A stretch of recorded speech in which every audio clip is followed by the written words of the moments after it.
Saya di sini ingin coba sharing teman-teman tentang bagaimana kita nanti saat berkontrak atau membuat sebuah perjanjian memiliki bisnis dengan kita sendiri dengan pihak yang kedua. Biasakanlah walaupun itu perjanjian yang kecil atau menurut teman-teman, teman saya itu, sahabat saya itu, atau percaya gitu dengan perjanjian-perjanjian yang tanpa tertulis gitu. Tidak saya sarankan. Baiknya adalah teman-teman selalu lakukan sebuah perjanjian yang tertulis. Baik itu hanya nilainya kecil atau menengah gitu. Apalagi yang besar harus wajib ya adanya sebuah perjanjian kontrak antara kedua belah pihak. Nah, di sini saya menyinggung asas hukum kontrak teman-teman.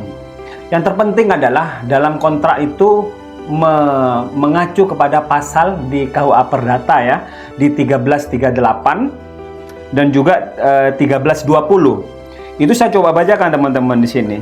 Pasal 1338 yaitu semua perjanjian yang dibuat secara sah berlaku sebagai undang-undang bagi mereka yang membuatnya. Jadi walaupun itu lisan, tulisan, yang penting selama itu sepakat. Nah, nanti ya saya singgung sepakat itu kedua belah pihak. Itu berlaku sebagai undang-undang, teman-teman. Selain pasal 1338 KUA Perdata, ada pasal juga yang tentang penting banget dalam berkontrak itu adalah pasal 1320. Itu lebih kurang dia adalah asas konsualisme.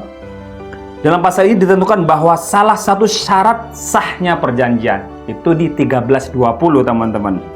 Jadi jangan pernah keluar dari 1338 dan 1320. Jadi teman-teman itu penting banget berkontrak karena itu membuat sebuah syarat sahnya sebuah perjanjian bisa dibuktikan di luar maupun di dalam pengadilan bahwa adanya sebuah perikatan antara teman-teman dengan relasinya, dengan mitranya dalam berbisnis. Ingat, pesan saya dalam video ini adalah lakukan sebuah perjanjian tertulis. Apapun itu, kaitannya dengan hutang, kaitannya dengan bisnis, kaitannya dengan perjanjian kerjasama, lakukan itu. Karena kita tidak tahu kapan kita tuh apes, kapan teman kita itu tidak sesuai dengan seperti yang ada di pikiran kita. Kapan teman-teman, karena mitra-mitra kita itu melenceng dari kesepakatan di awal. Bagaimana kita menuntutnya? Bagaimana kita bisa mengklarifikasinya kalau tidak ada perjanjian tertulis? Ya, teman-teman, 1338 sama 1320 KUA Perdata.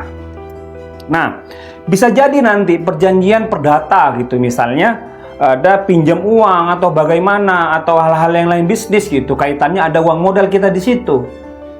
Sedangkan ini diatur dalam Undang-Undang Perdata, KUA Perdata misalnya. Jadi tidak bisa dipidana dong.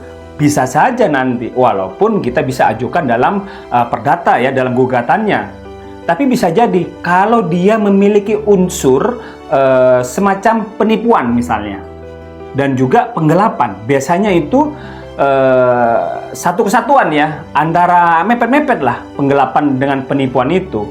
Sedangkan penipuan itu ada di 378 KUHP ya, dan 372 untuk penggelapannya. Dan ingat, untuk KUHP yang lama ya teman-teman ya. Jadi nanti KUHP yang baru akan berlaku di 2026 sekitar Januari. Pesannya adalah lakukan perjanjian tertulis apapun itu.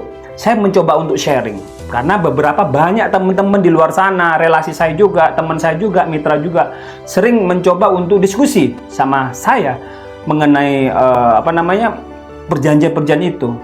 Jadi klausalnya adalah mencangkup di 1338 sepakat ya, sama 1320 sepakat. Dan itu berlaku undang-undang bagi mereka yang melakukannya selama itu sudah cukup, cakap dan sesuai dengan unsur-unsur yang ada dalam asas kebebasan berkontrak, terus juga asas konsualisme, asas pacta sunt servanda seperti itu ya, sama asas itikat baiknya. Itu teman-teman. Semoga membantu ya dan sukses buat kita semua. Terbaik.